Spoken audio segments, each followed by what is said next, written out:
কি নাটক করতে? সাখারাম বাইন্ডার। ইরফানকে সত্যি খুব হ্যান্ডসাম দেখতে ছিল। সাখারাম বাইন্ডারটা করার সময় আমি অনেকগুলো ভালো অফার পেয়েছিলাম। পড়াশোনা তোমার শেষ হয়ে গেছিল? না, আরো নাচতে নাচতে চলে গেল, তো পড়তে হবে না। আমি একটা নাটকের ডিরেকশন দিচ্ছি, চল অভিনয় করবি চল।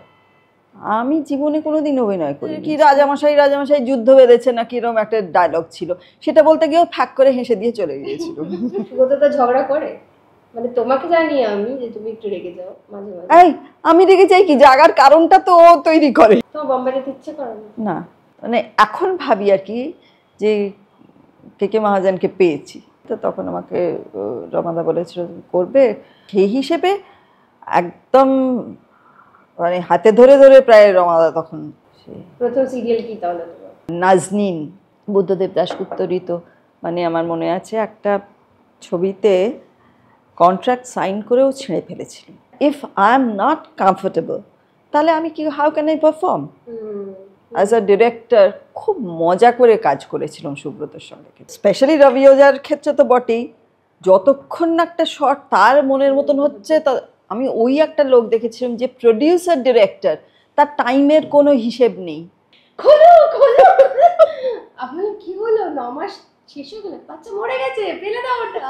তারপরে একটা ফেজ হলো তুই গিয়ে ইয়েতে দাঁড়িয়ে আছিস, তখন স্ক্রিপ্ট লেখা হচ্ছে, সেরকম ফেজেও কাজ টাটকা ভাজছে।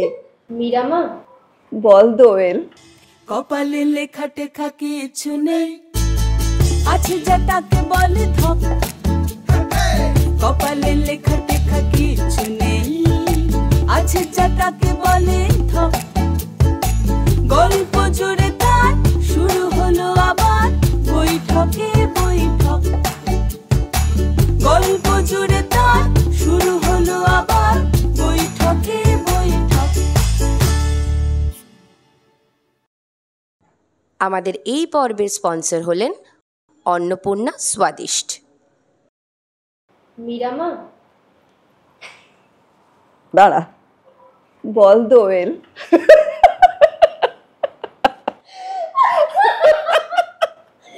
এই ছিল আমাদের 2009 থেকে 11-12 অবধি এই এক আমি ঢুকতাম অগ্নি পরীক্ষা বলে একটা সিরিয়ালে, যেখানে আমি দোয়েল আর মীরামা আমার সামনে বসে বৈশাখী মার্জি, এবং আমরা মোটামুটি সব সময় এই চলতো, দোয়েল বল দোয়েল, কিছু বলবি?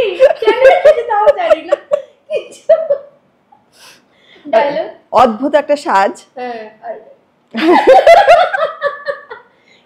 এদিকে একটা পেঁচানো, আর আমাদের খুব টেনশন, টুম্পা সবসময় পেঁচানোটা নিয়ে চিন্তায় থাকতো। আজকে আমাদের সঙ্গে আছে বৈশাখী মার্জি। বুঝতেই পারছেন আলোচনাটা কেমন হবে, মানে খুবই হাসি ঠাট্টা চেষ্টা করব, কিন্তু তার ভেতরেও আমরা একটুখানি বৈশাখী দিকে আমি অনেকটা জানি, কিন্তু সেই জানাটা কিছুটা আপনাদের জানাবো, কিছুটা জানাবো না অবশ্যই। কিন্তু অনেক কিছু আজকে আমরা আড্ডা দেব। বৈশাখী দি এই কফি শপ এইটাতে তো আসনি না, এটাতে ফার্স্ট। বৈশাখী দির সাথে মানে মোটামুটি আমার 2-3 বছর ধরে সেরকম আড্ডা হয় না, মানে আমাদের একটা টানা 1.5-2 ঘন্টার আড্ডা চলে, ফোন নিজে কেটে যাচ্ছে, এবার তোমরা চুপ করো, ওটা বন্ধ হয়। অনেকদিন আড্ডা হয়নি। বৈশাখী দির সাথে আজকে কি দিয়ে শুরু করি ছোটবেলা থেকে, যেটা আমি জানি না, মানে জানি তোমার বাড়ি, তুমি, আমি বৌমার সাথে, মানে আমি প্রথম অবাক হয়েছিলাম যে বৈশাখী দি নিজের মাকে বৌমা বলে ডাকতো। হ্যাঁ, তুই বৌমাকে দেখেছিস, তোমার দিদিদেরও দেখেছিস। হ্যাঁ, কিন্তু তুই আমার আসল লোককে দেখিসনি। তিনি হলেন আমার পিসিমা নপিকে দেখিসনি তুই, নপিকে দেখিসনি। কিন্তু অগ্নি পরীক্ষা কোন সাল? 2009। নপি 10-এ চলে গেছে। 10-এই আমরা গেছিলাম তোমার ওখানে ফার্স্ট, তার আগে যাইনি। তো আমি নপির কাছেই মানুষ, আমার পিসি। আচ্ছা, 9 পিসি, তার থেকে ওটা নপি না, আমার 8 পিসি।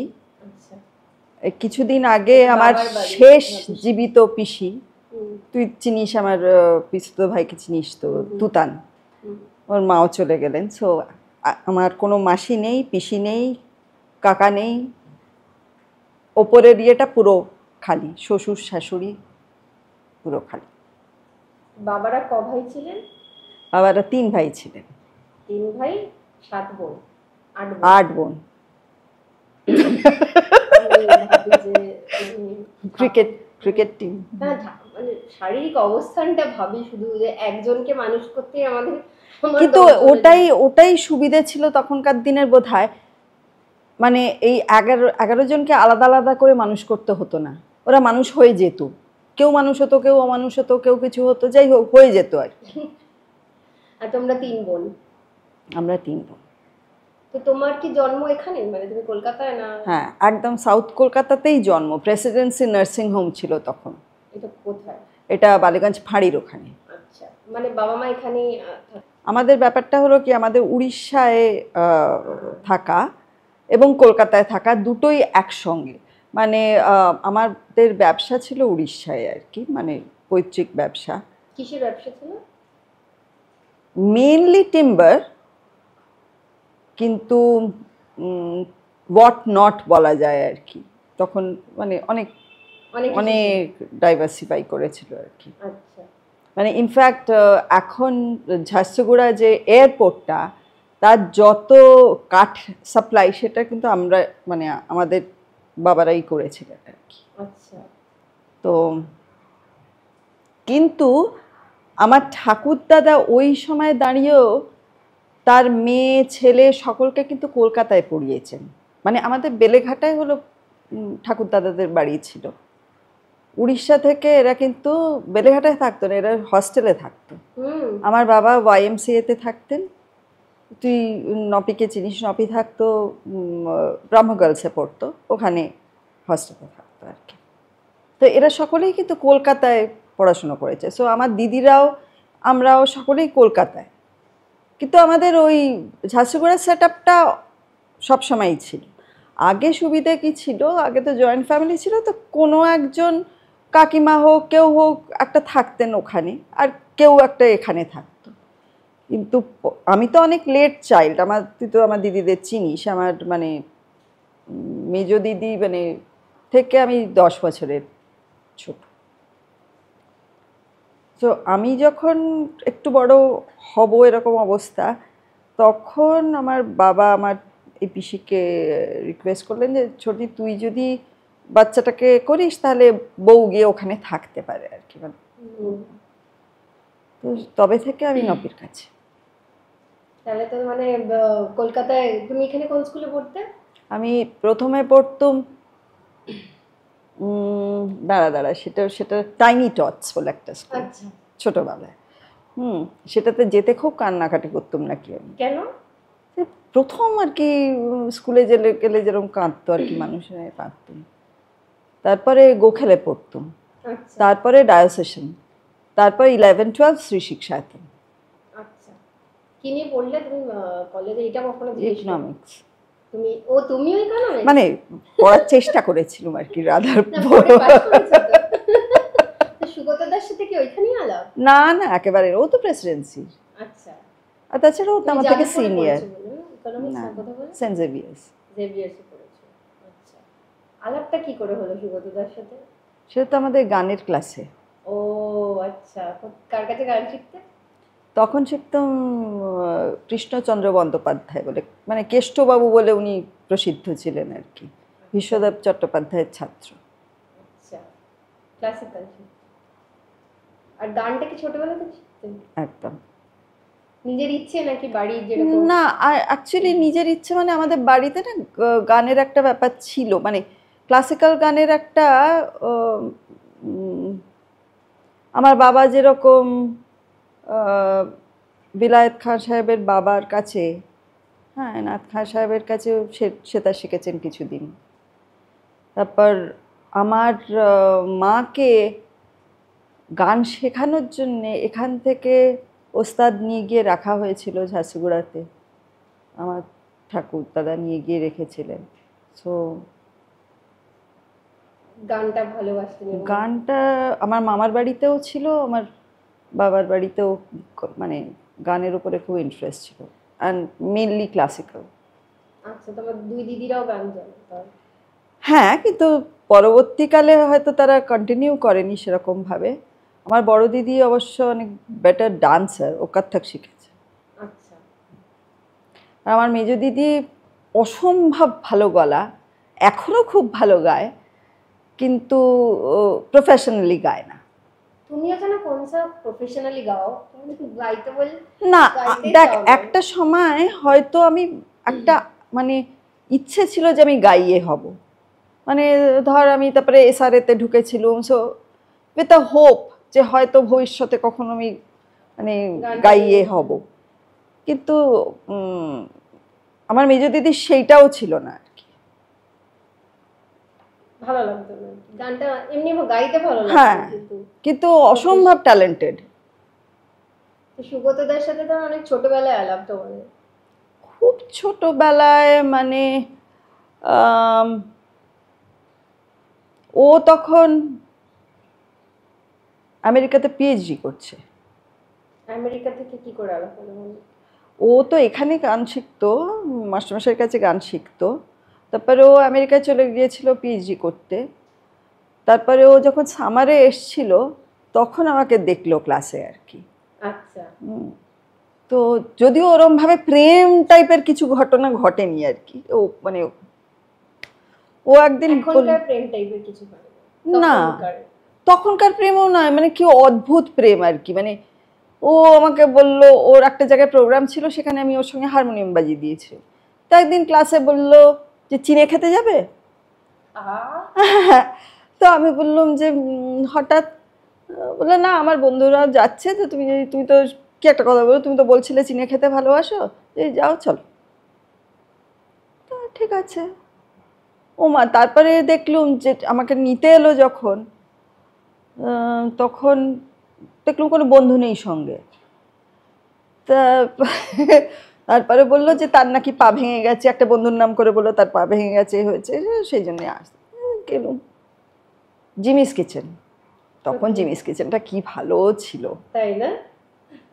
তখন তো এত চাইনিজ রেস্টুরেন্ট ছিল না, মানে ওটা ছিল ধর 1982।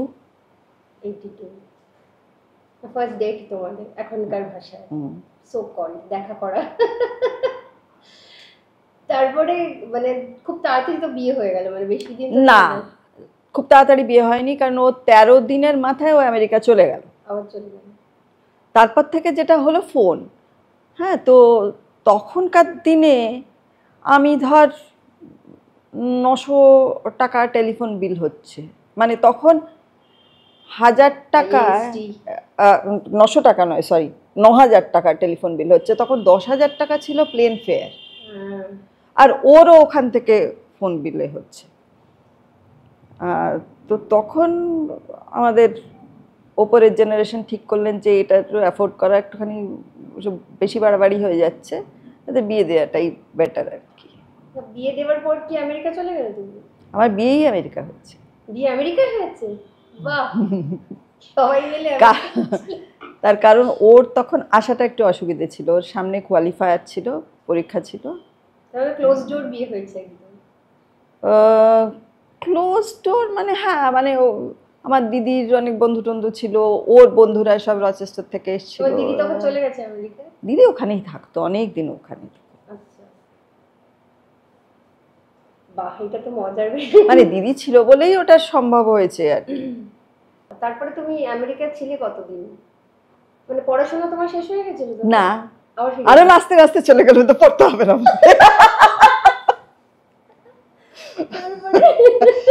ফিরে এসে আবার ভর্তি হলাম, কি করবো। তখন হঠাৎ রিয়েলাইজ করলাম না, গ্র্যাজুয়েট না হলে লোকে মানে ঠিক, মানে আমার মনে আছে আমার শাশুড়ি তো স্কুল টিচার ছিলেন। আমার শাশুড়ি স্কুলের টিচার ছিলেন? বেলতলা, ইংরেজির টিচার ছিলেন ওখানে। মানে চিত্রা মার্জিতের নাম এখনো অনেকেই এ করেন। উনি নিজে অত্যন্ত ভালো স্টুডেন্ট ছিলেন। মানে উনি যখন ওর মানে ইয়ের অবস্থাতে আর কি, স্টুডেন্ট, সেই অবস্থাতে উনি অক্সফোর্ডের স্কলারশিপ পেয়েছিলেন। কিন্তু আমার শ্বশুরমশাই তখন প্রেম চলছে আর কি, শ্বশুরমশাই যেতে দিতে চান না, তাই সেটা নিয়ে।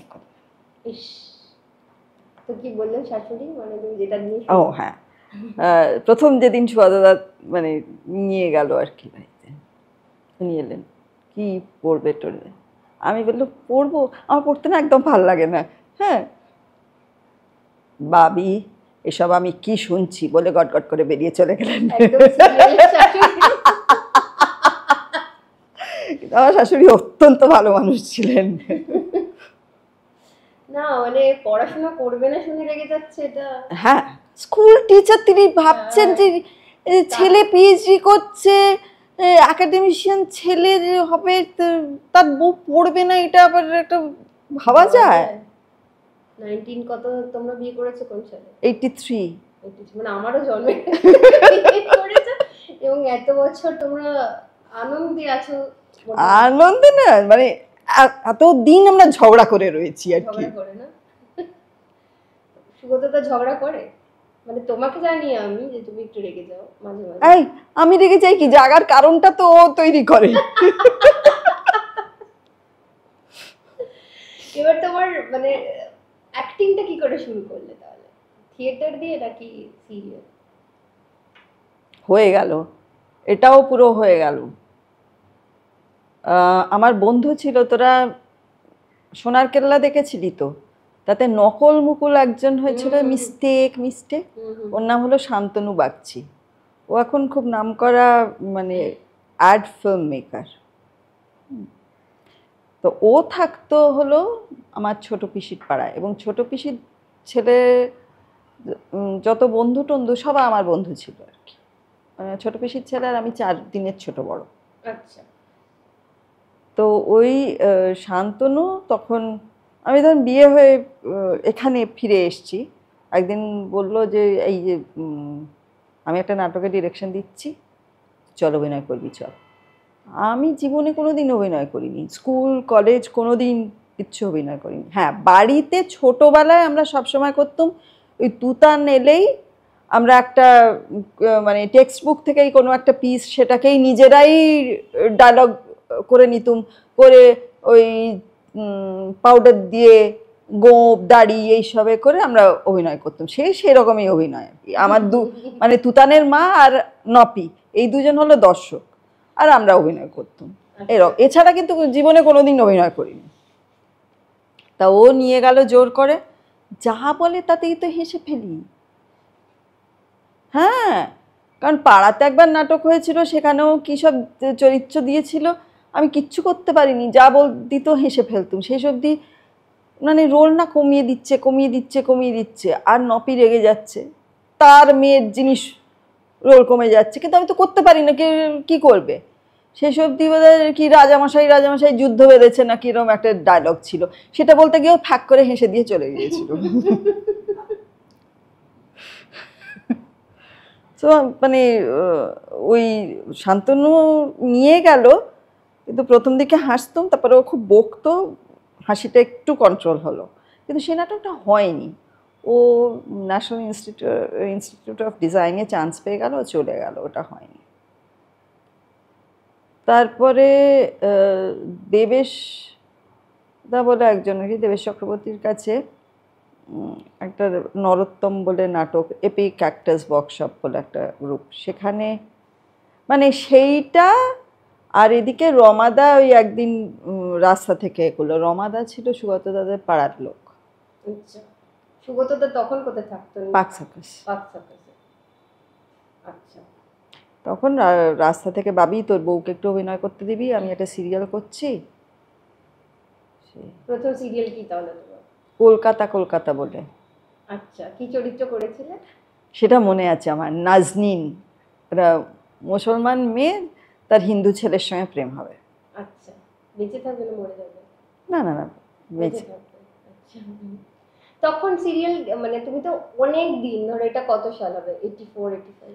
এইটা ধর তোর হবে 87 বোধহয়, 86, 87 এরকম কিছু। তুমি তো এত বছর, আর লাস্ট কতদিন আগে সিরিয়াল করেছো?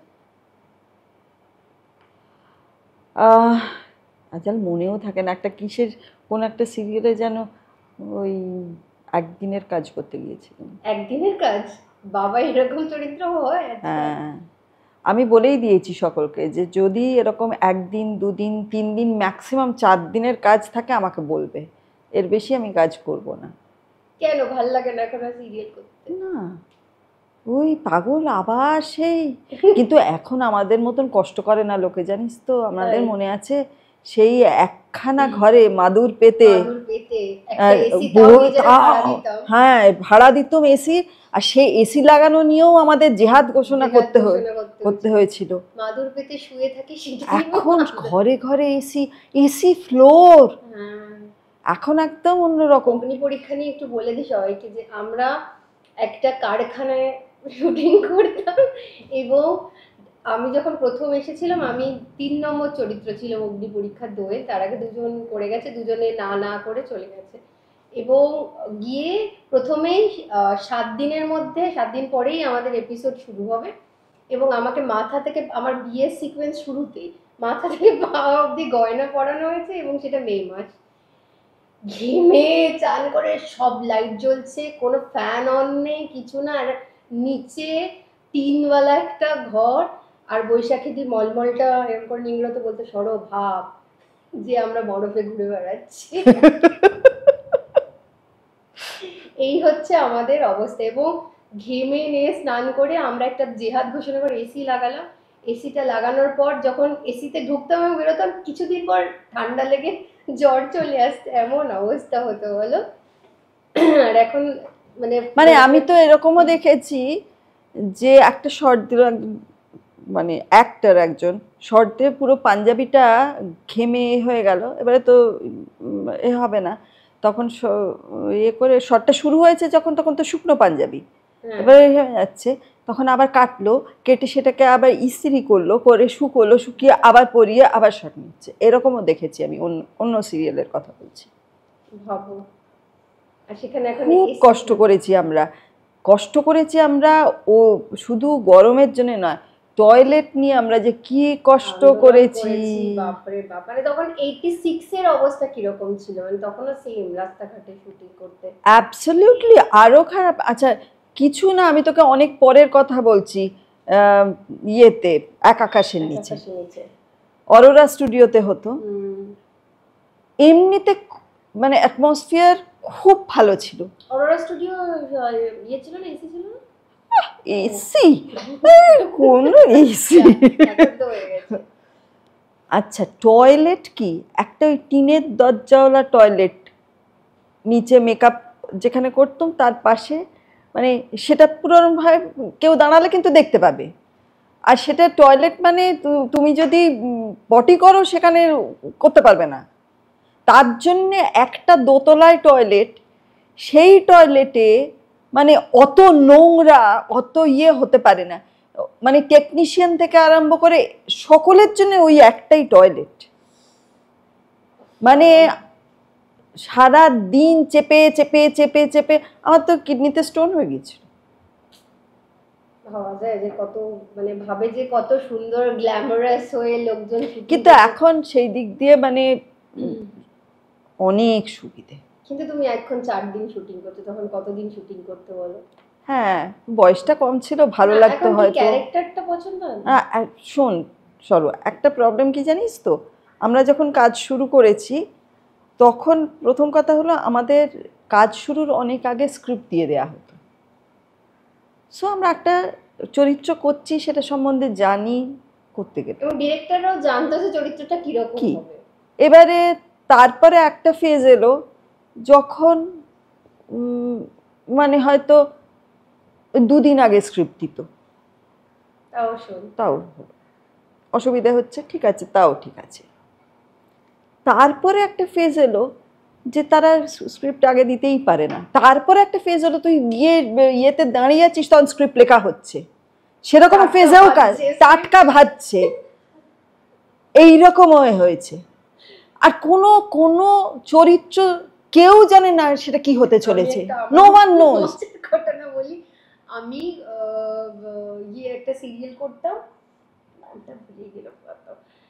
তো আমি গিয়ে বললাম যে বললো যে তুমি প্রেগনেন্ট, একটু পেটটা তুলে শাড়িটা পরো। হ্যাঁ বুঝলাম, ঠিক আছে। আবার 3-4 দিন শুট করলাম ওই অবস্থায়, তারপর আবার মাঝখানে 7-8 দিনের গ্যাপ, গেলাম, গিয়ে বললো যে এইটা পেটে বেঁধে নাও, তোমার 9 মাস। আমি বললাম বাহ কি তাড়াতাড়ি ডেভেলপ করেছি, 9 মাস হয়ে গেল। একদিন একটা শুট করলাম, হয়ে গেল। আবার 3-4 দিন পর ডেট, বললো যে তোমার বাচ্চা মরে গেছে। তাই আমি আবার পেট ফেট বেঁধে টেঁধে বসে আছি, খোলো খোলো। আমি কি হলো, 9 মাস শেষ হয়ে গেল, বাচ্চা মরে গেছে, ফেলে দাও ওটা। মানে সোনার হরিণ মনে পড়ছে, আমি জানতে। এবং সোনার হরিণ তো তাও অনেক আগের সিরিয়াল রে, তুই তো অনেক আগের সিরিয়াল। মানে আমি শর্ট স্ক্রিপ্টে কোথাও নেই যে আমি কি অবস্থায় আছি, আমি একজন মহিলা, আমি প্রেগনেন্ট নাকি বাচ্চা, বাচ্চা মরে গেলে তার একটা একটা তো মানে তার কতদিন হয়েছে কিচ্ছু নেই, মানে হাসবো না, ডায়লগ বলো চলে যাও। যাই হোক, এটা আমার ঘটনা বললাম। আচ্ছা, দ্বিতীয় কথা হলো, আগে কি হতো, মানে স্পেশালি রবি ওজার ক্ষেত্রে তো বটেই, যতক্ষণ না একটা শট তার মনের মতন হচ্ছে, আমি ওই একটা লোক দেখেছিলাম যে প্রডিউসার ডিরেক্টর, তার টাইমের কোনো হিসেব নেই, শিফট বেড়ে যাচ্ছে বেড়ে যাচ্ছে বেড়ে যাচ্ছে, কিন্তু যতক্ষণ না সে কাজ পারফেক্ট হচ্ছে ছাড়বে না। আচ্ছা, তারপরে আমার মনে আছে অনিন্দর একদিন প্রতিদিন করছি, তখন আমি ওই হংকং থেকে অনেক যাতায়াত করতাম আর কি। তা আমার ফ্লাইট আছে, আমি চলে যাচ্ছি, কিন্তু আমার মনে হচ্ছে একটা শট আমার পছন্দ হয়নি, আমার নিজেরই খুঁতখুত করছে। আমি যেতে যেতে ফোন করছি, অনিন্দ বললো কী হলো কী হলো আবার তোমার? আমি বললাম দেখ এটা না আমার পছন্দ হয়নি, প্লিজ কী করি, আমি হয়তো আসবো আরও 10 দিন পরে, আবার আসবো আর কি। কী করবো, ঘ্যান ঘ্যান। আচ্ছা ঘ্যান ঘ্যান করো না, তুমি ঘ্যান ঘ্যান করো না, ঠিক আছে এসে আরেকবার দিও। 10 দিন পর দেবে? হ্যাঁ, কিন্তু সেটা তখন সম্ভব ছিল কারণ ব্যাংকিং থাকতো, এখন এখন সেটা সম্ভব নয়। একদিন প্রতিদিনও ব্যাংকিং ছিল, এখন সেটা সম্ভব নয়। এখন যদি আমি একটা শর্ট দিয়ে ডিরেক্টরকে বলি যে আমার ঠিক পছন্দ হয় একটা, না না দিদি খুব ভালো হয়েছে খুব ভালো হয়েছে, টাইম নেই তো। মানে টাটকা ভাজা টাটকা সার্ভ আর দেখ, আমি সেদিক দিয়ে ফরচুনেট যে আমাকে এই করে সংসার চালাতে হয়নি, কিন্তু আজ যদি আমাকে এই করে সংসার চালাতে হতো তাহলে আমার ডেফিনেটলি আমি কাজ করতাম, ডেফিনেটলি করতাম। কারণ যে ধর ইয়েতে গিয়ে ব্যাংকে গিয়ে কলম পেশে, তার কি সেটা করতে সব সময় ভালো লাগে? ভালো তো লাগে না, কিন্তু করতে তো হয়। কিন্তু তার কি মান পড়ে, মানে কলম পেশার তো মান পড়েছে কিনা জানি না, মান পড়ার দরকার নেই, কিন্তু মান যদি পড়েও তার ওপরের বস যেই আসুক তাই আসুক, সে কি চাকরি ছেড়ে দেবে? দেবে না তো, তাকে সংসার চালাতে হবে। সেটার দিক থেকে তুমি ব্লেসড, সেটার দিক দিয়ে আমি ব্লেসড। এবার একটা ছবির কথা শুনি, যে একটি নদীর নাম, সেখানে কাজ করেছো তুমি, এটা কি শুরুর ছবি তোমার? না, একদম প্রথম ছবি আমার ধারণা দেবাঞ্জলি বলে একটা ছবি। আচ্ছা, কারণ আমি তখন কমার্শিয়াল ছবি নাকি? একদম আউট অ্যান্ড আউট কমার্শিয়াল ছবি। আমি তখন ওই হিন্দি নাটকটা করি, ওটা দেখতে এসেছিল, দেবশ্রী এসেছিল। তো দেবশ্রীর প্রোডাকশনেই ও তখন ডেকেছিল, ওর একটা বন্ধুর ক্যারেক্টার। হিন্দি নাটকের নির্দেশক কে ছিল? শ্যামানন্দ জালান। আচ্ছা, কি নাটক করতে? সাখারাম বাইন্ডার। আচ্ছা, হিন্দিটা তোমার রপ্ত হলো কি করে? এটা না খুব অদ্ভুত ব্যাপার, মানে আমি তো গান শিখতাম, আমাদের সঙ্গে অন্তরা ও গান শিখতো, মানে সলিল চৌধুরীর মেয়ে আর কি। তো সলিল কাকাও আসতেন মাস্টারমশাইয়ের। তো কৃষ্ণ রাঘব বলে একজন ডিরেক্টর, তিনি কলকাতায় এসে প্রথম শরৎচন্দ্রের চরিত্রহীন করেন আর কি। তো ওখানে একটা ক্যারেক্টার আমাকে অন্তরা বললো যে একটা ক্লাসিক্যাল গান রয়েছে, একটা বাইজির ক্যারেক্টার রয়েছে, সেটা লিপ দিতে হবে, তুমি একটু করবে? তো তখন আমি ওটা শুধু লিপ দিতে গিয়েছিলাম, এসে বেনারসি শাড়ি ফাড়ি পরে সেজে গুজে লিপ দিতে গিয়েছিলাম। তো সামহাও কৃষ্ণ রাঘবের আমাকে পছন্দ হয় আর কি। তখন উনি মুক্তা বলে একটা ক্যারেক্টারে উনি বললেন তুমি কি করবে বলে সেইটা আমাকে দেন। সেইটা করলুম। তারপরে ওরই আরেকটা সিরিয়াল করলেন শেষ প্রশ্ন বলে, সেটা আগ্রাতে পুরো শুটিংটা হয়েছিল আর কি, হিন্দি। তখন তো এটাতে কি ইরফান ছিল? এইটাতে ইরফান ছিল। ভাবা যায় বৈশাখী দি যুবক ইরফানের সঙ্গে কাজ করেছে, একদম কেমন দেখতে ছিল? ইরফানকে সত্যি খুব হ্যান্ডসাম দেখতে ছিল তখন, মানে এই ইরফানের সঙ্গে ওই ইরফানের কিন্তু মানে মিল নেই ইন দ্য সেন্স কি ভালো দেখতে ছিল তখন ইরফানকে। তাই ভাবি যে যে সময় ওকে অত ভালো দেখতে তখন কিন্তু ওকে ওইভাবে ইউজ করেনি, ওকে ইউজ করেছে অনেক পরে। চন্দ্রকান্ত তারপর থেকে ইরফানে আমার মনে হয় যে সেই বড় বড় চোখ নিয়ে। তো সেই তখন শেষ প্রশ্নটাতে এত বড় বড় ডায়লগ ছিল মনে আছে। কি করে মানে হিন্দিটা তুমি ভালো? আরে ওটা আমি পুরো মুখস্থ, আগে তো স্ক্রিপ্ট পেতুম না, মুখস্থ আর সামহাও আমার মানে ইয়েটা হয়ে যেত আর কি, মানে গ্রামাটিক্যাল অ্যাকসেন্টটা খানিকটা আমি, হ্যাঁ গ্রামাটিক্যাল ইয়ে তো আমি মুখস্থ করতাম, একদম মুখস্থ করতাম। তারপর করতে করতে করতে করতে একটা ইয়ে হয়ে যায়, কারণ তখন আসলে ওই সাখারাম বাইন্ডারটা করার সময় আমি অনেকগুলো ভালো অফার পেয়েছিলাম, যেগুলো আমি হয়তো মানে অন্য লোক হলে হয়তো করতো, কিন্তু আমি করিনি সেগুলো। কেন করোনি? কারণ সেগুলো সবই বম্বে বেসড। তো বম্বে যেতে ইচ্ছে করে না? কেন? আমি নপিকে ছেড়ে যেতে চাইতুম না। আমি বাড়ি ছেড়ে, সুয়াতদারও চাকরি তখন এখানে, সো এখন যে হংকং এ থাকছো সারাক্ষণ, তো এখন আর কি আছে আমার? না হংকং এ তো আগেও থাকতুম, আসা যাওয়া করতুম, কিন্তু সেখানে তো সুয়াতদার চাকরি, মানে আমি কোনোদিন এটা ভাবিনি যে সুয়াতদার চাকরি ছেড়ে আমার সঙ্গে যাবে বা দুজনে দু জায়গায় বরাবর থেকে কেরিয়ার করব, এইরকম আমি ভাবিনি। বম্বে থেকে তো অফার এসেছে প্রচুর।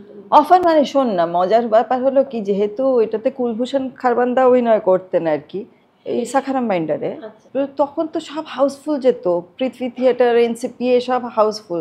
আমার মনে আছে আমাদের একবার শোয়ের পরে শ্যাম বেনেগল আমাদের মানে একদিন নিমন্ত্রণ করে খাওয়ালেন, নিজে হাতে রান্না করে। হ্যাঁ একটা চিকেন করেছিলেন, সেটা খুব ভালো, সেটা আমার এখন মনে আছে। রমেশ সিপ্পি বোধহয় কোনো একটা টেলিভিশনেরই কাজ করবেন এরকম করেছিলেন, তো তখন উনি কুলভূষণের ওয়াইফকে বলেছিলেন আর কি, মানে কুলভূষণকে বলেছেন, কুলভূষণের ওয়াইফ আমাকে বলে আর কি আমি বম্বেতে গিয়ে থাকবো কিনা। জেপি দত্ত বলে একজন ডিরেক্টর, তিনি করেছিলেন আর কি, কিন্তু সত্যি বলতে কি তখন আমি জেপি দত্তকে চিনতুমই না আর কি। আমি কমার্শিয়াল ছবি করে, আবার ছোট ছোট মানে জামা কাপড় কি পরতে হবে আর কি পরতে হবে না করে, মানে আমি কতগুলো ব্যাপারে আমি একটুখানি ইয়ে আর কি, ছোট পোশাক আমি নিজে ইয়েতে পরলুম, কিন্তু আমি কমফোর্টেবল, ছোট পোশাক ইজ ওয়ান থিং, বাট মানে আনওয়ান্টেড পোশাক দরকারই নেই, হ্যাঁ সেরকম পোশাক আমি পরতে চাই না, এবং সব রকম সিন করতে আমি হয়তো ইয়ে হব, কমফোর্টেবল হব। বুদ্ধদেব দাশগুপ্তরই তো মানে আমার মনে আছে একটা ছবিতে কন্ট্রাক্ট সাইন করেও ছিঁড়ে ফেলেছিল। কেন? কারণ ওখানে একটা রকম বোল্ড সিন ছিল, যেটা আমি ভেবেছিলাম যে যেহেতু পেছন থেকে ইয়ে হবে, আমি তার আগে ধর স্বপ্নের ফেরিওয়ালা সিনেমাতে একটা আমার সিন ছিল যেখানে আমার বেয়ার ব্যাক ছিল, সামনেতে পুরো ওই সবকিছু গার্ড করে লিকোপ্লাস দিয়ে, মানে যাতে কোনো রকমভাবে সরাসরি কোনো ইয়ে না থাকে সেরকমভাবে। সো আই ওয়াজ কমফোর্টেবল, সেটাতে আমার কোনো অসুবিধা হয়নি। Subrata Sen as a director খুব মজা করে কাজ করেছিলাম সুব্রতর সঙ্গে, কিন্তু মানে ইট ওয়াজ রিয়েল ফান। তো আমি ভেবেছিলাম এক্ষেত্রেও সেরকমই হবে। তো যখন ড্রেসার এলো তখন আমি বললাম যে তাহলে তো মাপ মানে সামনের ইয়েটা কী করবে, হি ইনসিস্টেড যে না কেউ তো থাকবে না, মানে ক্যামেরাম্যান ডিরেক্টর থাকবে, so it's not necessary. So I wasn't comfortable. তোমার কমফর্টটা জিজ্ঞেস করেনি ওনারা? হ্যাঁ, হি সেড যে এরকম ইনহিবিশন থাকলে তো অভিনয় করা করে না। আমি বললাম যে আমি absolutely I agree with you যে একজন অভিনেতা অভিনেত্রীর কোনো ইনহিবিশন থাকা উচিত না, কারণ তার বডিটা তো সে নয়, মানে তখন সে ক্যারেক্টার, রাইট? আই নো, মানে আমি যদি ডিরেক্টর হই আমিও চাইবো যে আমার অভিনেতা অভিনেত্রীর যেন কোনো ইনহিবিশন না থাকে, কিন্তু আমি নিজে তার থেকে বেরোতে পারিনি। And if I am not comfortable, তাহলে আমি কি, how can I perform? তাই না? একদমই তাই। একটি নদীর নাম নিয়ে একটু কথা বললি, যে অনুপ সিং এই মুহূর্তে রিসেন্টলি একটা ছবি বেরিয়েছিল, ইরফানের শেষ ছবি সংস অফ স্করপিয়ন, তার সঙ্গে কাজ করেছো তুমি। হ্যাঁ, মানে এটা কি করে এলো? ভীষণ যোগাযোগ করেছিল এই যোগাযোগ। তো আসলে তখন না, এটা অবশ্য হিন্দি নয়, এটা অবশ্য বাংলা ইয়ে, কিন্তু ওই দিল্লি বম্বে এইসব জায়গায় বোধহয় যারা কাস্টিং করতেন বা করতেন তাদের কোনোভাবে একটা যোগাযোগ করেছিলেন আর কি। অনুপ সিং নিজেই ইয়ে করেছিলেন। অনুপ সিং মানুষটি কিন্তু খুব ঠান্ডা, মানে খুব, মানে কাজ করতে কোনো অসুবিধা হয় না। আর ভাবো যে বাংলার কাজ করছেন, মানে আর সেই সময় খুব ইন্টারেস্টিং ছিল। সেই সময় অ্যাকচুয়ালি ও মিতা তখন ও স্ত্রী আর কি, মিতা বশিষ্ঠ। আচ্ছা। সো মিতা তখন মানে ও বোধহয় ওই লাইন প্রডিউসার না কি একটা হয় না, সেটা ছিল হলো মিতা। সো মিতা অলসো কেম। তো আমরা খুব মজার টাইম কাটিয়েছি আর কি। মানে এখন ভাবি আর কি যে কে মহাজনকে পেয়েছি। ঠান্ডা মানুষ, বোঝাও যেত না, ওটা করে দেখ গালি গালাজ, মানে যেটা এখন আমরা দেখে অভ্যস্ত, বাপরে বাপ, সেরকম কিছু ছিল না। না, এছাড়াও তো তুমি রমাপ্রসাদ বণিকের সিরিয়াল ছাড়াও নাটকেও কাজ করেছো। নাটকে করেছি, চেনা মুখে। হ্যাঁ, ওই সিরিয়াল করতে করতেই এটা কি প্রথম নাটক তোমার জীবনে, যদি না ওইটার পর? যে নরোত্তমের একটা না দুটো শো হয়েছিল, কারণ ও দুটো শো হওয়ার পরে যে সেন্ট্রাল ক্যারেক্টার করতো সে আবার বিদেশ চলে গেল আর কি, সে নাটকটা বন্ধ হয়ে গিয়েছিল। তো তারপরে রমাদা বলল, যখন আমি সিরিয়ালটা করছি তখনই বলল ওদের পাখি বলে একটা নাটক ছিল আর কি। তো নীনা ক্যারেক্টারটা ওরা নমিতা বলে করেছিল আর কি। তো যে মেয়েটি করতো সে বোধহয় ছেড়ে দিয়েছিল বা কিছু এরকম হবে। তো তখন আমাকে রমাদা বলেছিল করবে, কিন্তু মানে সেই হিসেবে একদম মানে হাতে ধরে ধরে প্রায় রমাদা তখন, কারণ একটা কি ছিল, বহুরূপীর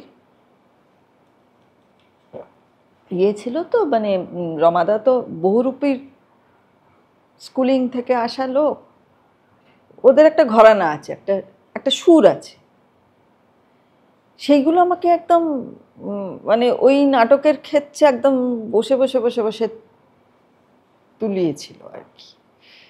ওইটা তো একটা জিনিস যে একটা পার্টিকুলার ডায়লগ কিভাবে বলবো সেটা শেখানো আলাদা, কিন্তু ওভারঅল অভিনয়টা কিভাবে করতে হয়, মানে একটা চরিত্র অভিনয় করতে গেলে কি কি জিনিস আমাকে ভাবতে হবে, কি কি করতে হবে, এগুলো কিন্তু রমাদা হাতে। চরিত্র ডেভেলপ করতে গেলে তোমরা যখন কাজ করতে তখন কি তোমাদের এরকম সমস্যা হতো যে আজ সন্ধ্যেবেলা কি করছো, বা ঘাড়ে পিঠে হাত বোলানো, মানে নাটকে বলো বা? না, আসলে আমার প্রথম কথা হলো আমি তো বিয়ে থা করে কাজ করতে এসেছি, মানে এটা বোধহয় লোকে খানিকটা বুঝতে পারে যে আমি জাস্ট কাজ করতাম, বাড়ি চলে আসতাম। আমার ওই কারোর সঙ্গে খুব একটা আফটার ওয়ার্ক পার্টিতে তুমি যেতে না, সেটা আমার অভ্যেসই ছিল না। হ্যাঁ, তার মধ্যে সত্যি বলতে কি আমার জীবনে ওই রকম টাইপ অফই আমি একজনের কাছ থেকেই পেয়েছিলাম, যিনি এটা করবার চেষ্টা করেছিলেন। তিনি এই ইন্টারভিউ দেখলে তিনি জানেন তিনি কে, আমি শুধু শুধু নাম বলে মানে করতে চাই না, তিনি নিজেই বুঝতে পারবেন তিনি কি করেছিলেন। এবং তাকে লোকে যথেষ্ট সম্মানের চোখেই দেখে, বাট আই নো। আচ্ছা, অভিনয় এখন যে চরিত্রগুলো হচ্ছে, দেখো যেরকম ভাবে কাজ হচ্ছে, সেই সময় কি সেই কাজগুলো? অনেক সময় হয়েছে কি, অনেক সিরিয়ালে আমি হয়তো মলাট ক্যারেক্টার নই, কিন্তু আমার ক্যারেক্টার অনেক সময় খুব বেড়ে গেছে, ইম্পর্ট্যান্ট হয়ে গেছে, সেটা হয়েছে। মানে অভিনয়টা কি তোমার মানে তোমাদের ইচ্ছে করছিল না, হঠাৎ করে একটা করে সুযোগ আসছিল এবং তখন তোমার ইচ্ছেগুলো? না, অভিনয়টা মানে যখন প্রথম সিরিয়ালটা করলুম তখন আই ফেল্ট হয়তো এটা খানিকটা আমার হতে পারে আর কি, মানে maybe it is in me. হ্যাঁ, আমি শিখিনি জানি। তারপরে যখন রমাদার কাছে মানে চেনা মুখে যাওয়াটা আমার কাছে খুবই ইম্পর্ট্যান্ট ছিল আর কি সেই সময়।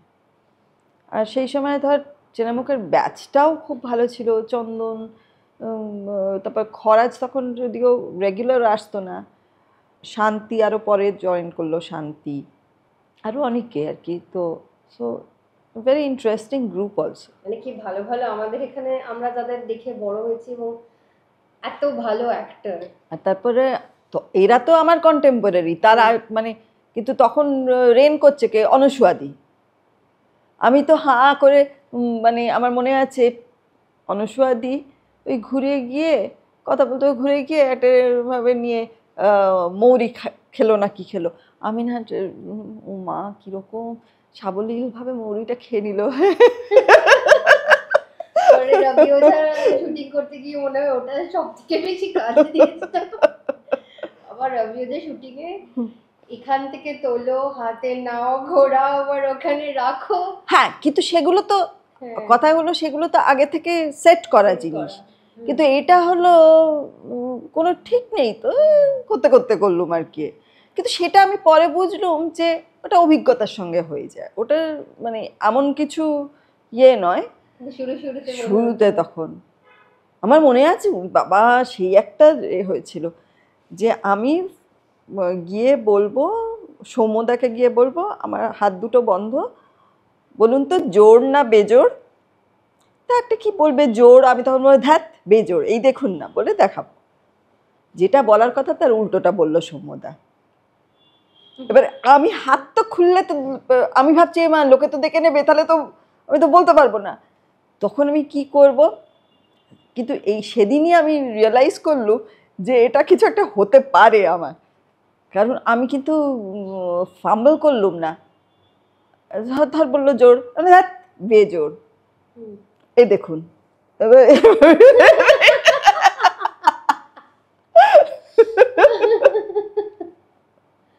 আর গানটা কতটা হেল্প করেছিল তোমাকে থিয়েটারের জন্য, মানে মডুলেশন ব্যাপারটা? ও অভিনয় সিরিয়ালের সবচেয়ে ইন্টারেস্টিং যেটা, ফার্স্ট সিরিয়ালের শট, মানে আমাকে জীবনে প্রথম শট দিতে হয়েছে এবং প্রথম দেখা গেছে আমাকে, সেটা হলো কিন্তু আমার ব্যাক টু দ্য ক্যামেরা, আমি গান গাইছি।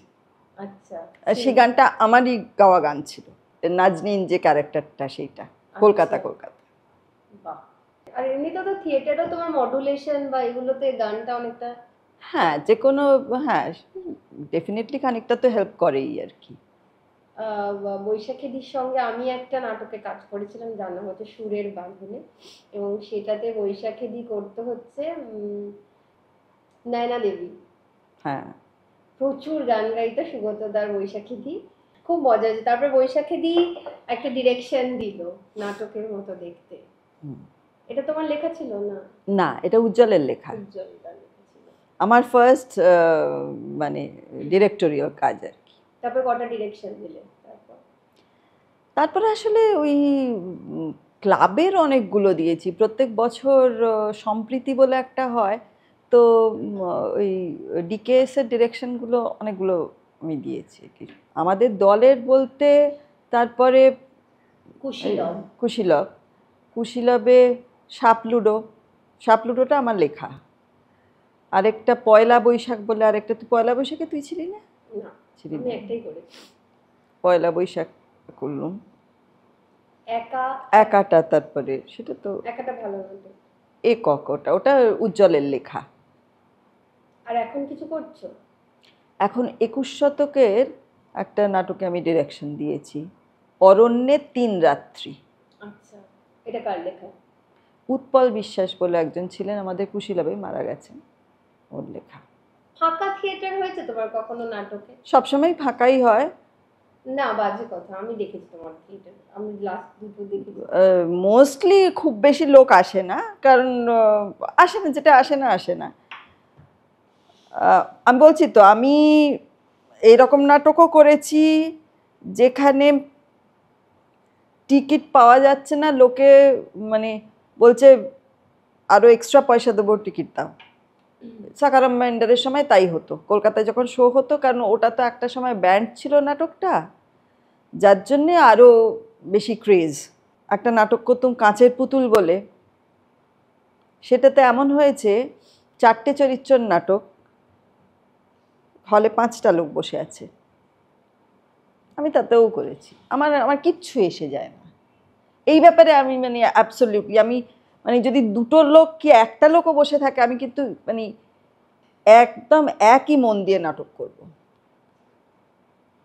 তুমি অনেক ছবিতে কাজ করনি পারিশ্রমিকের জন্য, এইগুলো কি তুমি নিজে থেকে কোনো তোমার প্রিন্সিপাল যে এর নিচে আমি করব না? বা না, কিছু কিছু মানে 2টো একটা জায়গায় যেটা আমার মনে হয়েছে যে তখন আমার যে অনগোয়িং যে টাকা, আমি মানে রেট বলবো কি কি বলবো, যাই হোক, হ্যাঁ সেটা ছিল।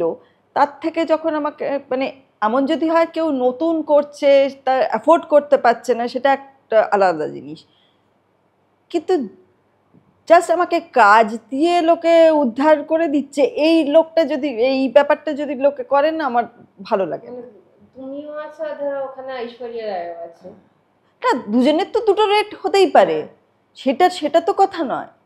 কথাটা হলো যে আমি তখন মার্কেটে যেটা পাচ্ছি সেইটুকু তো আমি, সেটা তো আমার প্রাপ্য।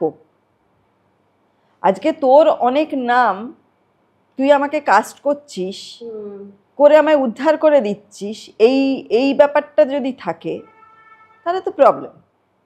তুই আমাকে কেন কাস্ট করছিস? তোর মনে হচ্ছে যে আমি এই ক্যারেক্টারটা করতে পারবো, তাই তো করছিস আমাকে।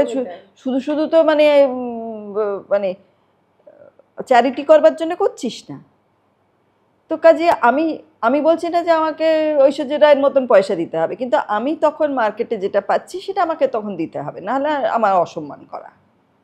একদমই তাই। এবং বাজেট নেই বলে বলে ও তো, ওটা তো শুনতে শুনতে মানে তোমাদের কিরকম করে বলতো যে হচ্ছে না, একটু দেখো না, যদি অ্যাডজাস্ট করে দিতে পারো। হ্যাঁ, এই এত বাজেট নেই গো, এত এ নেই, এরভাবে ইয়ে করতো। আর তারপরে যেটা, সেটা তো একরকম। আরেকটা হতো অনেক সময় তোকে সমস্ত ঠিকঠাক করলো, টাকা পয়সা ডেট ফেট করলো, এরকমও হয়েছে তোকে নিল না, জানালোও না, অন্য লোককে নিয়ে কাজ করিয়ে দিল, তোমার ডেট ব্লক করে বসে হ্যাঁ, আছে। এও হয়েছে।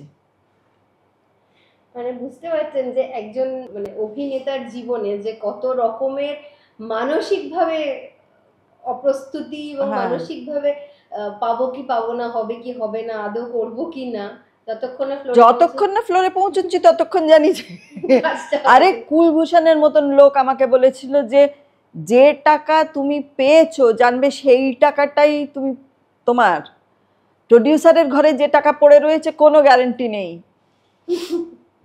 আর ইরফানের সাথে তোমার মেমোরিটা একটু শুনি। দেখ, ইরফান তো তখন এখনকার ইরফান হয়নি তো। আমরা যেহেতু ওটা আউটডোর ছিল, দিন 20 বোধহয় আমরা আউটডোরে একসঙ্গে ছিলাম, খুব মজায় কাটিয়েছিলাম আমরা তখন। সবই ইয়াং, ইয়ে মানে ধর ওই ছেলেটা আদিত্য শ্রীবাস্তব, হ্যাঁ, ও তো তখন নতুন, একটা কাজের ছেলের বোধহয় ও চরিত্র করেছিল, আমরা ওর পেছনে লাগতাম, করতাম। এগুলো দেখতে পাওয়া যায় না বলো, কোথাও আছে কি? আমার কাছে তো কিছু নেই। তুমি একদম ইয়ে নিয়ে ভাবো না বলো, যে মানে পাস্ট নিয়ে। তো দুদিনের জীবন আবার পাস্ট ভেবে কি হবে? যখন সমস্যায় থাকো, ধরো সুগতদার একটা শরীর খারাপ হয়েছিল, তখন একটা টেনশন, এগুলোকে তুমি বা তোমার মা যখন খুব অসুস্থ তাকে দেখাশোনা করা, কি করে মানে নিজের মেন্টাল হেলথটা কি করে স্টেবল করো? দেখ, আমি ঈশ্বরে বিশ্বাসী, ঈশ্বরে বিশ্বাস? একদম ঈশ্বরে বিশ্বাসী। মানে কিন্তু আমি, আমার কাছে কোনো ধর্ম ওই হিসেবে নয়, আমি অবভিয়াসলি হিন্দু ধর্মের লোক, কিন্তু আমি মনে করি সে তুমি আল্লাহ বলো কি ভগবান বলো কি জিসাস বলো, সবই এক আমার কাছে। আমি একদম যত মত তত পথে বিশ্বাসী, একদম। এই যেমন যদি আমার একটুখানি হয় না অনেক সময় কিছু ভাল লাগছে না, বা কীরকম যেন একটা ডাউন ফিলিং হয় না, ভেতরটা কীরকম কষ্ট হচ্ছে একটা হয়, আমি চান্স পেলে আমি দক্ষিণেশ্বর চলে যাই। হ্যাঁ, ওই মহিলার মুখটা একবার দেখে আসি, আমি কীরকম, এটা আমার হয়। এটা সাইকোলজিক্যাল ইয়ে হতে পারে আর কি, কিন্তু এটা আমার হয়। আর তুমি খুঁজে পেয়েছো বা খুঁজে নিয়েছো সলিউশনটা, এটা একটা হয়তো তাই। আচ্ছা, একটু খাওয়া দাওয়া দিয়ে শুরু করি। তুমি তো ফিশ ফ্রাই খাবে বলেছো, গরম গরম ভেজে এনেছি। এই তুই অন ক্যামেরা বলে দিলি যে আমি বলেছি ফিশ ফ্রাই না, খাবো? আমি জিজ্ঞেস করেছি, তুমি বলেছো। তুমি তাই মাছ বল, খাও আমি না তো? অতটা হ্যাংলা নই বল। না, তুমি খেতেই তো চাও না, শুধু কাঁচা লঙ্কা দিয়ে যাও।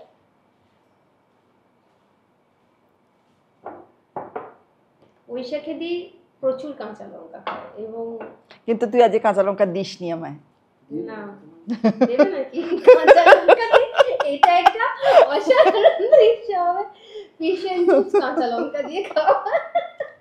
হংকং এ কাঁচা লঙ্কা পাও? প্রচুর, তাই? হ্যাঁ। আর কি ঝাল, কি ঝাল!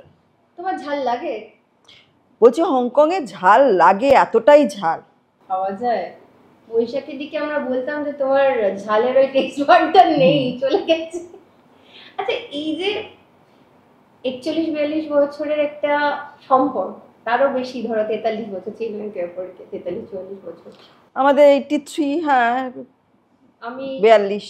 84 বলতাম। মানে এই বন্ডিংটা টিকে আছে কিসের উপর? মানে সুগতদা তো ভীষণ, যে লেখাগুলো বেরোয়, কেমন মানুষ, মানে আমি কিছুটা জানি, তাও জিজ্ঞেস করছি তোমাকে যারা জানেন না, যে যারা লেখা পড়েছেন, যারা সুগতদাকে নিউজ চ্যানেলে দেখেছেন, আর বৈশাখীদির কাছে সুগতদা কেমন, মানে এরকম রসিক মানুষ নাকি?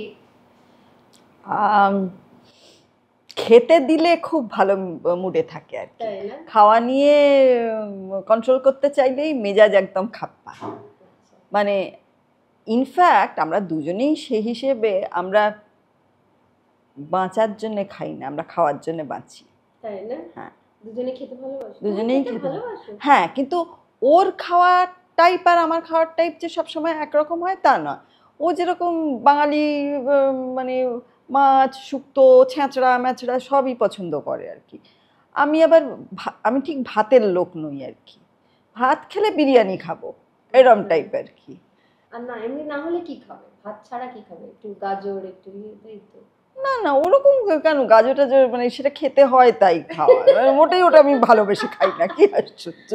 আমি অ্যাকচুয়ালি অনেক কিছুই পছন্দ করি, আমি ভাতের থেকে রুটি খেতে ভালোবাসি বেশি। বন্ডিংটা কেন আর কিসের উপর টিকে আছে? আচ্ছা, প্রথম কথা হলো আমার মনে হয় যে আমরা খুব অল্প বয়সে মানে থেকে একসঙ্গে রয়েছি।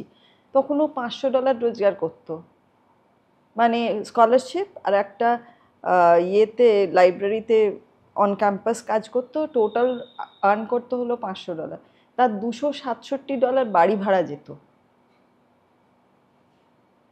তারই মধ্যে আমরা যেদিন মাইনে পেতো আমরা চট করে বাইরে একটু খেয়ে নিতাম আর কি। হ্যাঁ, হয়তো শেষের কদিন আমরা ওই মানে ডাল আলু ভর্তা এরকমভাবে খাচ্ছি, কিন্তু উই ওয়ার হ্যাপি। আর দুজনের একটা আমাদের সুবিধে, দুজনেই আমরা মেটেরিয়ালিস্টিক ইয়েটা আমাদের খুব একটা বেশি ইয়ে নয়, মানে যে আরো বাড়ি করব, নতুন নতুন গাড়ি কিনবো, এই করব সেই করব, ওই ব্যাপারটা আমাদের নেই। তোমরা তো কখনো প্যারেন্টও হতে চাওনি না, এটা দুজনের ডিসিশন ছিল? হ্যাঁ, এটা বিয়ের আগের থেকেই। বাড়ির লোকরা ঝামেলা বলেনি?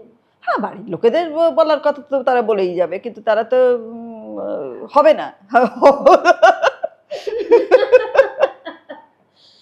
এখন অনেকেই বলে অবশ্য কি বুদ্ধিমানের মতন ডিসিশন, কারণ অনেকেরই দেখেছি এখন ছেলেপুলে যাদের হয়েছে তাদের এখন ছেলেপুলেদের বয়স হয়ে গেছে, তাদের ছেলেপুলে নিয়ে তারা বিজি হয়ে গেছে, উল্টে এক্সপেকটেশন তৈরি হয়েছে, ফোন করলো না, এলো না, আমাদের ডাকলো না, এসব দুঃখ কষ্ট অনেক কিছু হচ্ছে। আমার মানে পরিষ্কার ইয়ে ছিল যে ভাই আমি আমার প্রাইম টাইমটা until and unless I am a child lover which I am not, মানে আমার কাছে একটা বাচ্চা যদি আসে আমি তাকে কখনো খারাপভাবে ট্রিট করব না, কিন্তু একটা বাচ্চার সঙ্গে অনেকক্ষণ ধরে মানে আমি ইন্টারাক্ট করতে পারি না, আমার বোরিং লাগে। সো যদি তা না হও তাহলে আমার মনে হয়, বিকজ আমি যখন বড় হয়েছি আমার পিসি অসম্ভব কেয়ারিং একজন। সো আমি ওই ইয়েতে মানুষের ওই অ্যাটেনশন পেয়ে বড় হয়েছি, তো আমি মনে করি একটা বাচ্চাকে আমি যদি ওই অ্যাটেনশন দিতে না পারি তাহলে আমার তাকে এই পৃথিবীতে আনার কোনো মানে নেই। আমি বাচ্চা হলো আমার, আর আমার আয়া মানুষ করছে বাচ্চাকে, ওয়াই? আর তারপরে বল যে মিলটা কোথায়, মানে তোমাদের দুজনের গানের সুরের বাঁধনে কি মিল? সুরের বান্ধব দেখ, আমরা একসঙ্গে গান কোনোদিনই করি না, কারণ ও স্কেল আলাদা, আমার স্কেল আলাদা। খাবারের চয়েসও আলাদা, স্কেলও আলাদা। হ্যাঁ, কিন্তু খাবারের কিছু কিছু আমাদের, কিন্তু উই ক্যান শেয়ার। ও ধর একটা কিছু ও করছে, আমি কিছু একটা হয়তো বললাম, দেখো এইটা আমার ভালো লেগেছে বা এটা ভালো লাগেনি বা কিছু, বা ও সিমিলারলি ওকে জিজ্ঞেস করলাম যে দেখো তো এটা ঠিক আছে কিনা। সো এইটা আমরা করতে পারি। তোমার চরিত্রের ব্যাপারে কখনো কমিউনিকেট করে? না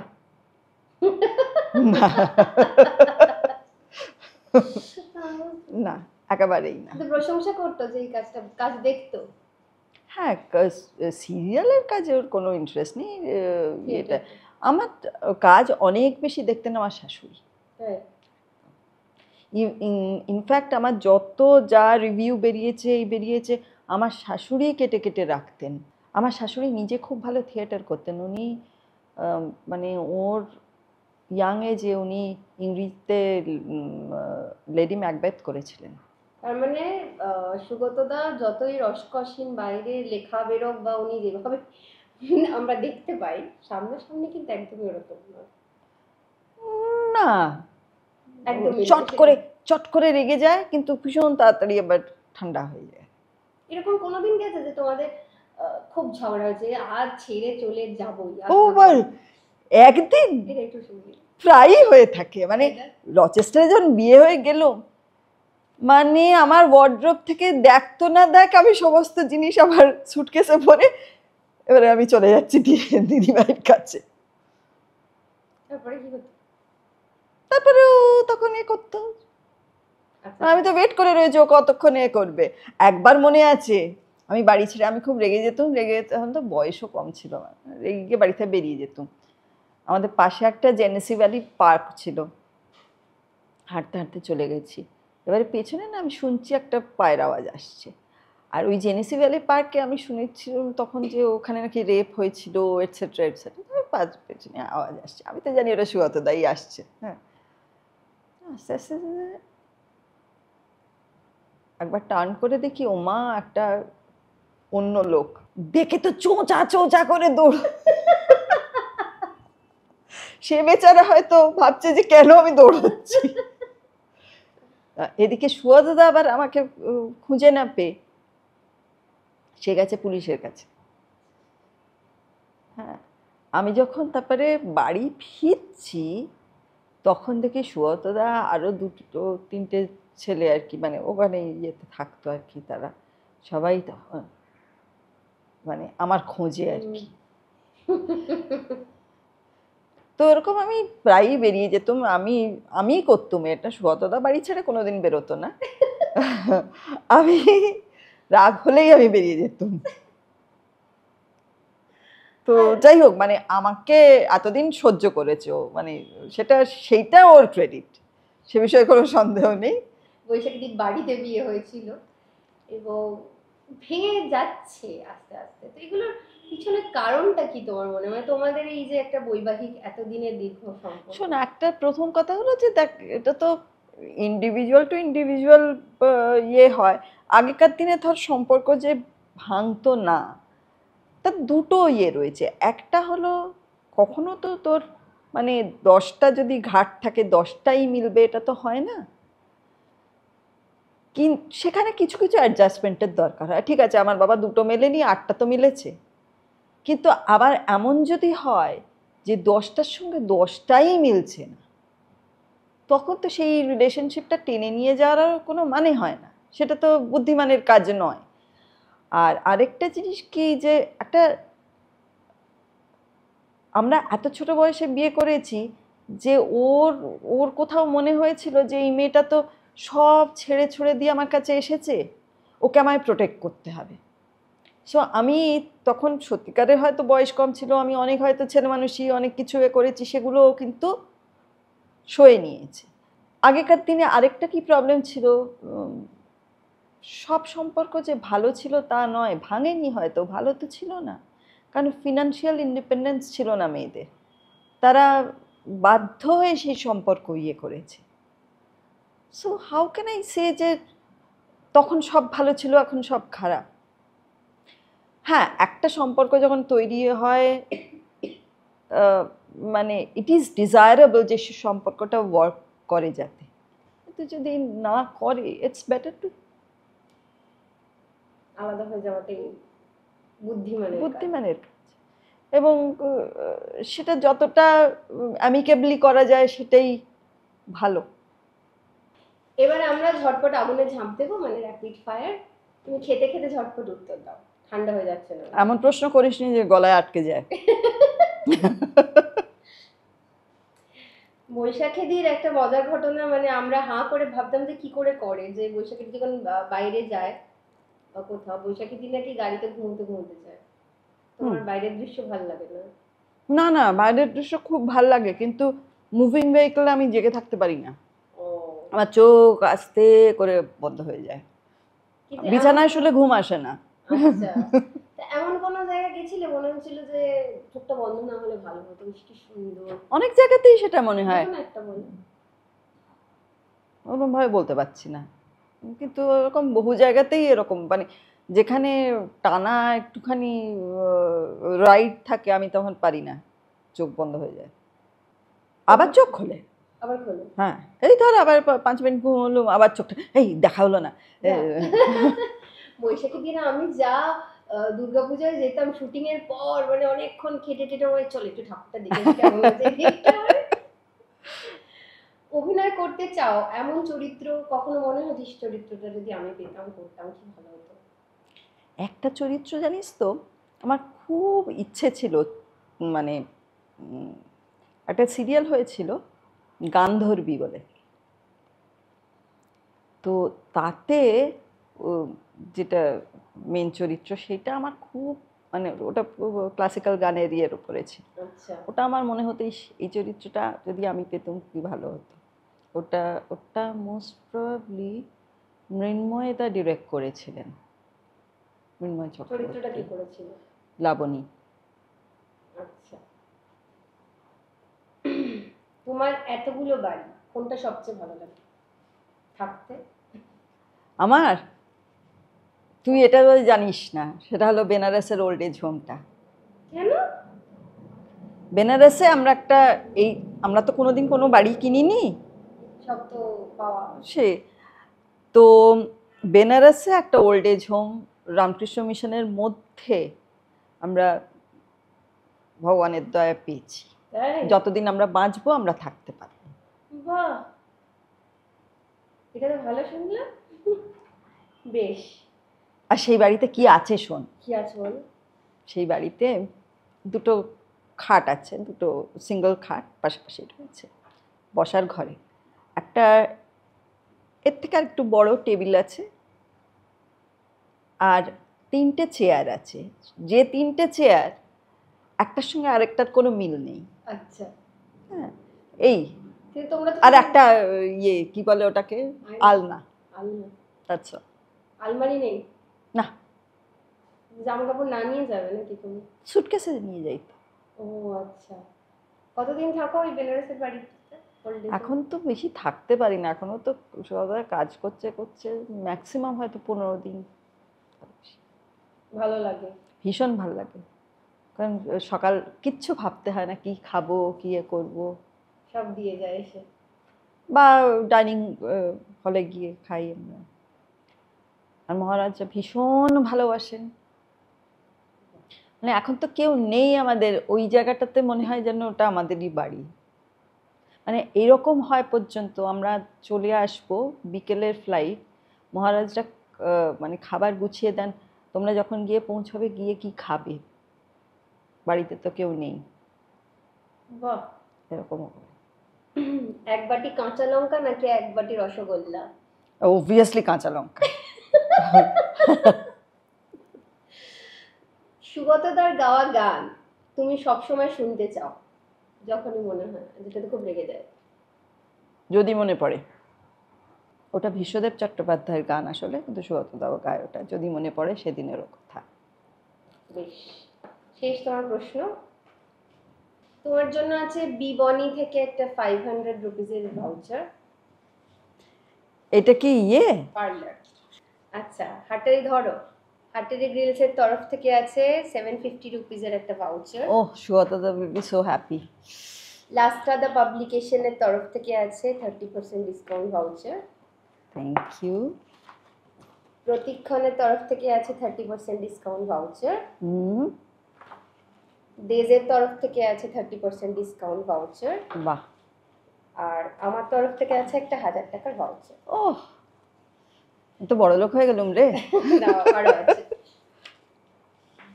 ও স্টোরের তরফ থেকে একটা গিফট হ্যাম্পার। এটা কি জিনিস? ও স্টোরেরটা কি? এটা চশমা, আর এটা অন্নপূর্ণা স্বাদিষ্ট স্ন্যাক্স আছে গিফট বাহ। হ্যাম্পার। মানে খুব ভালো লাগলো, এবং অন ক্যামেরা আমরা কোনোদিন আড্ডা দিইনি, আমরা অফ ক্যামেরা অনেক আড্ডা দিয়েছি। তো মোটামুটি আমাদের আড্ডার মতোই হলো, ওরকম অনেকগুলো আড্ডা। হ্যাঁ, মানে এটা ঠিক খুব সাজিয়ে গুজিয়ে আড্ডা নয়, কিন্তু অলমোস্ট আমরা এরকমই আড্ডা দিই আর কি। মিরামার গান শুনবো না এটা কি হতে পারে, তাই তানপুরা নিয়ে মিরামা রেডি, শুধু ঘুমটা নেই। শুরু করেছিলাম এবার, মানে খুব ভালো লাগলো, এবং অন ক্যামেরা আমরা কোনোদিন আড্ডা দিইনি, আমরা অফ ক্যামেরা অনেক আড্ডা দিয়েছি। তো মোটামুটি আমাদের আড্ডার মতোই হলো, ওরকম অনেক ভালো আড্ডা। হ্যাঁ, মানে এটা ঠিক খুব সাজিয়ে গুজিয়ে আড্ডা নয়, কিন্তু অলমোস্ট আমরা এরকমই আড্ডা দিই আর কি। তাই বৈশাখী দি, আমার মিরামা যেভাবে আমার সঙ্গে আলাপ হয়েছে, এখন আমাদের একটুখানি ছোট্ট একটা নাটকের গান শোনা, এটা আমার রিকোয়েস্টে চেপে ধরেছি, গান শোনাতেই হবে। দেখি কি অবস্থায় আছি, সেটা আমি নট শিওর, চেষ্টা করছি। শ্যাম বিনা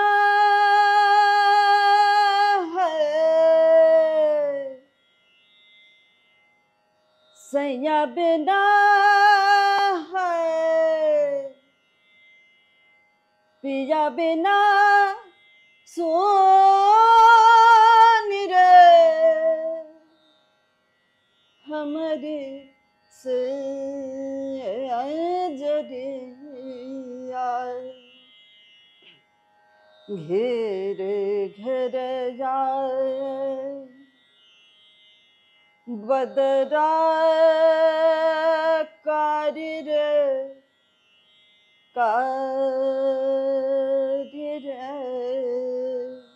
घेरे घेरे जाए। আমাদের এই পর্বের প্রশ্ন হলো, আমাদের আজকের অতিথি বৈশাখীদি। বৈশাখীদি একটি হিন্দি নাটকে অভিনয় করতেন। সেই পুরো নাটকের টিমকে একজন বিখ্যাত ডিরেক্টর তার নিজের বাড়িতে ডেকে নিজে হাতে রান্না করে খাইয়েছিলেন। সেই ডিরেক্টরের নাম কি? ঝটপট উত্তরটি পাঠিয়ে দিন নিচে দেওয়া মেল আইডিতে। আর হ্যাঁ, অবশ্যই ভালো লাগলে লাইক করুন, শেয়ার করুন আর সাবস্ক্রাইব করুন। ধন্যবাদ।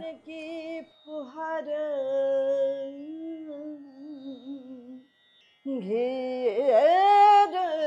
घेरे आए।